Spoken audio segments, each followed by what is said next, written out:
Brussels, that iconic city with 3 official languages and the seat of the EU. But we wanted to see if we could uncover the weirder side of the Belgian capital, all in one day. So join us as we experience the length and breadth of pee-pee statues, irreverent puppets, and impromptu parades, and as we go in search of an elusive elixir.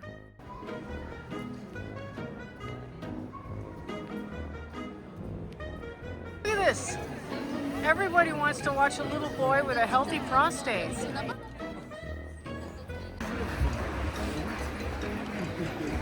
Wait a minute, let's rewind. This statue that everyone is crowding to see is actually a replica. Due to multiple kidnappings, the original is in the Brussels City Museum. Also, the statue has had official dressers since 1755.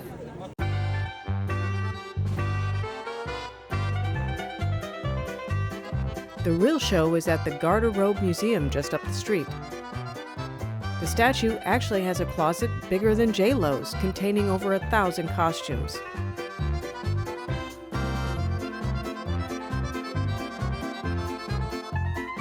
Many have been donated by countries and celebrities over the years, with the oldest from 1747 donated by the King of France.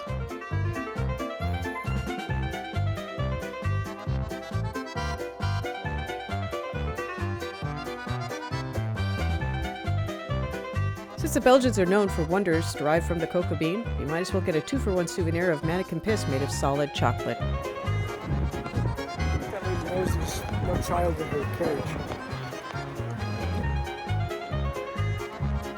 Oh, yeah. We headed to Le Cercueil, or the Coffin Bar, for an afternoon aperitif. They serve fiery cocktails on coffins occupied by real human skeletons. We have a separate video on the Coffin Bar, which you can check out on our channel.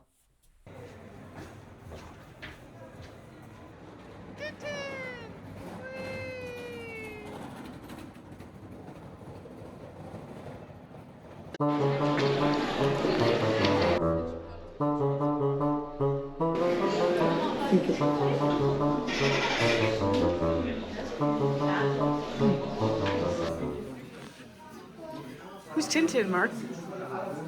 Who's Tintin? Who's Tintin? Look around. You see Tintin? yeah. That's what I figured. All right, I know who Tintin is. A huge part of Belgian culture, with fans around the world. Tintin first appeared in 1929. The comics consist of Tintin and his dog Snowy on a series of adventures, and the store sells all the books in multiple languages.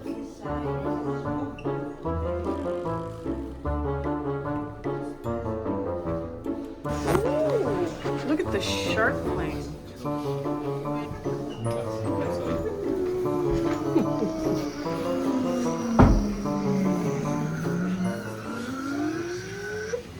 We stumbled into something, baby.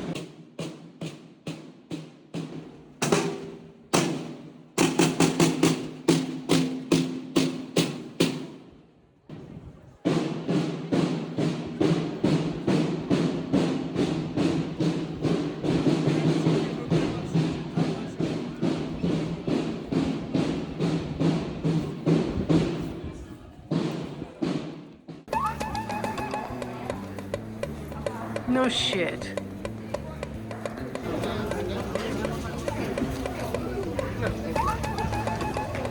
Oh, she's for Carnival. She's all decorated for Carnival.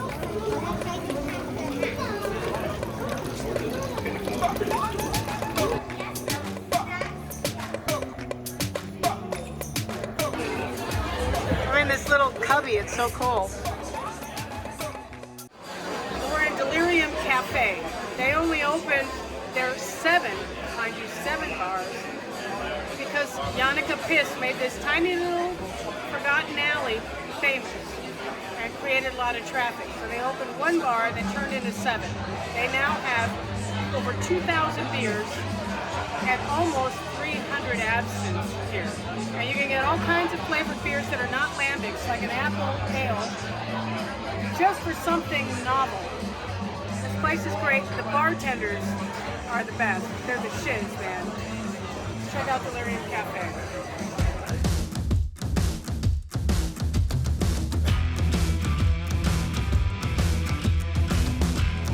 You can't see it's a cubby.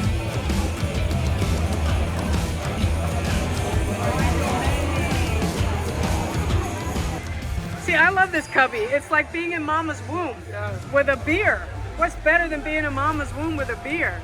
I feel cozily tucked away. I could have a nap right here, man. This is bigger than a lot of my New York apartments. 2,000 beers. You store them. Crazy. In your tum-tum. Yes.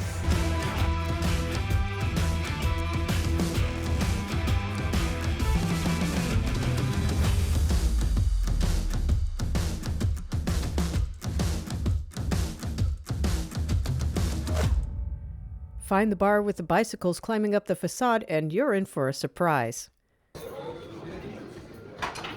This is actually a puppet theater above a pub. There were once 50 puppet theaters in Brussels, but the Royal Toone Theater is the last one. They were not puppet shows for children, but adults. The tradition began in the 16th century when the king closed all the theaters to squash sedition, and the puppet theaters popped up in their place to give adults satirical entertainment. Hey, handsome. Can I sit here? All right. Puppets to places. This is your 5-minute call. 5-minute call. Puppets to places.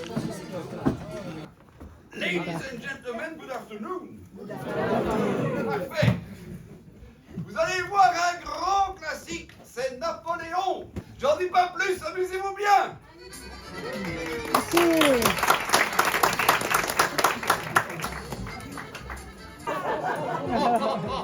Il a déjà tout compris. The play showing on our trip was The Life of Napoleon, following him from Precocious Child to First Love to his complicated relationship with dogs, I guess?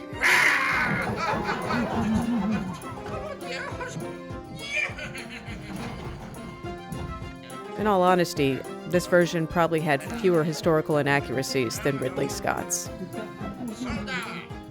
This theater makes its home in a building from 1695. Each production consists of one voice actor and 7 puppeteers working the heavy 8-kilogram puppets. Royal Toone also features English performances in their repertoire. You can check their calendar online. The Puppet Museum is open during the intermission, where you can also buy snacks and drinks. Here, you can enjoy some of the 1,400 puppets in their collection, many dating to the 19th century.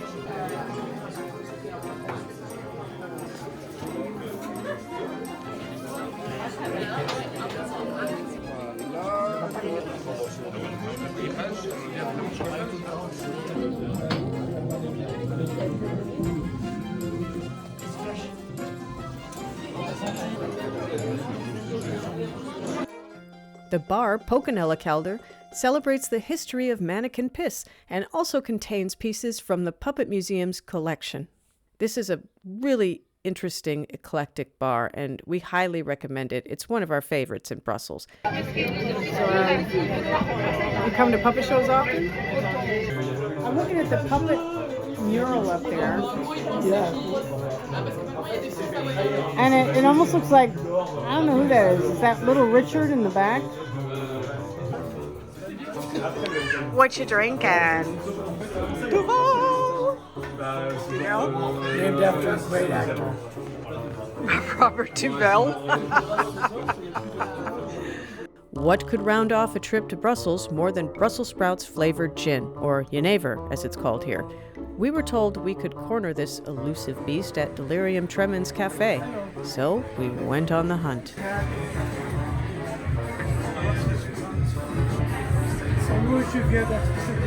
I know Brussels sprouts flavor too.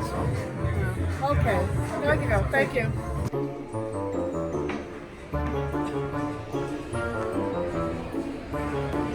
A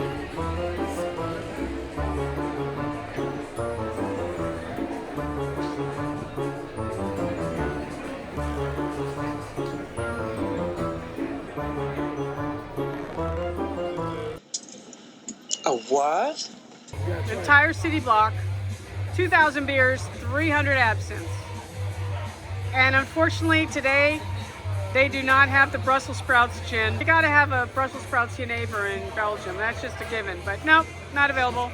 And so I don't feel like puking today. Thank you very much. you don't feel like what? Puking. That comes later, off camera, after many more of these.